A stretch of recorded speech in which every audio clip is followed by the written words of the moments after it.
We are 48 hours-ish removed from Super Bowl 51, so obviously the only thing to talk about is Super Bowl 52. Right, Francis? America. It never ends. Here's the thing. I actually like doing the Super Bowl odds clip now more so than I like doing it in like 3 weeks or a month or 2 months because I think you have to strike while the iron's hot. The Super Bowl's still being discussed. And until the NFL draft, there's not much to talk about for football. And then you just hit 5 months without football. And you know what that means, Francis? Baseball season, basketball second season, college basketball tournament, the PBA bowling championships. Went too far. All right, so let's take a look at the Super Bowl odds because, look, it only took me 19 games to think that the Falcons deserved a lot more respect. And now 19 games, and after the Super Bowl collapse, they were up 28-3. The Steelers, Packers, and Cowboys are favored above them. I'm in the camp that I think it's really hard to get back to the Super Bowl, right? Unless you're the Patriots and you just do it every goddamn year anyway. Like last year, the Panthers were up there as one of the most favored teams. They had a diabolical season. I think odds-wise, Vegas, you don't want the Falcons to be 12-1. Yes. You want the Falcons to be 7-1 so people can probably bet them and it's hard to get back. First of all, I don't know how many times I got to say it. I don't know what's going to change. If Dom Capers is your GM for the Packers, you're not going to be able to win it. I think Aaron Rodgers is amazing. The Packers were a bad team, then they were a good team, and then they were a bad team again. Francis, next year, there is 2 teams in the middle of that pack that could make the Super Bowl. I think the Vikings. And I'll tell you the reason why. Good defense. The quarterback did go down in the preseason, and it was someone that looked good, technically. And I think that they made some adjustments. I think if they come back full strength next year, maybe we get some resurgence from the man, AP, and we could look That would be big. Get them back, but you're also basing this off the odds, too. Like, it's not a bad bet. I'm not saying that they're a favorite team. I'm saying that it's a good return. And then outside of them, I'm with you. Like, I don't believe that a team can just suddenly flip on its head and go from being remarkable with a remarkable quarterback, having an off season, and not be considered contenders again. So the Panthers will be a decent bet for me going into next season, depending how they work in the draft and depending how they trade. And they look to try and bring in some other players to shore up those positions. Like, I didn't agree with the trades that they put in place because they had a solid defense. They had people like Josh Norman who was able to help them. In the zone defense especially, to be able to help them get to the Super Bowl.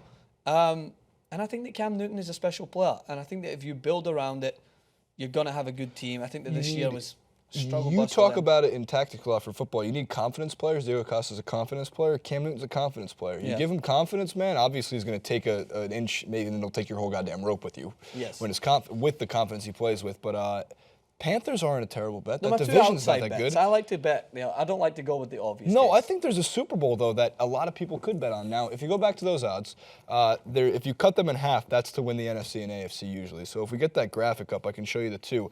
And they're stacked right on top of each other. The Seahawks versus the Raiders is a Super Bowl I can see happening. Wow. How about them Raiders? Did we forget that before Derek Carr got injured, that was one of the best offenses in the league? Did we forget that their defense is only going to get better next year by hopefully putting guys alongside the defensive player of the year, Khalil Mack? And then here's the Super Bowls that I promise you will not happen. So one more time, we'll see those odds. I know we got to go. I know she's going to kill me. See everybody south of the Bills? No. But if you want to put it down, 150-1. No.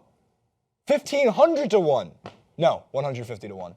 The Browns to win the Super Bowl. I was going to say, what about the Rams? And please, some J.R. Jack with the second year in Los Angeles. Well, according to J.R. Jackson, Rams 16-0, number 1 seed. And then what about the L.A. Chargers? You're just going to overlook the L.A. Chargers?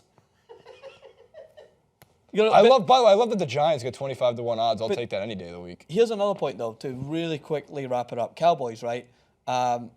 Remarkable season for Dak Prescott. What do you see adjusting for them in the offseason to come back this year and look to, I mean, I'm still processing that. Forget about the Super Bowl game. Favorite game of the year is still. I think they don't have to do anything on offense. I mean, Dez gets another year older, so maybe you look for a young wide receiver to be like as for extra depth just in case. But you have Zeke. You have Zeke who's going to get better, and I'm just going to safely assume that Dak is going to get better. I don't think there's tape that's going to show you that of how to exploit Dak Prescott besides the age-old theory of if you put pressure on the quarterback, it's tough for them to throw footballs. Yeah, no shit.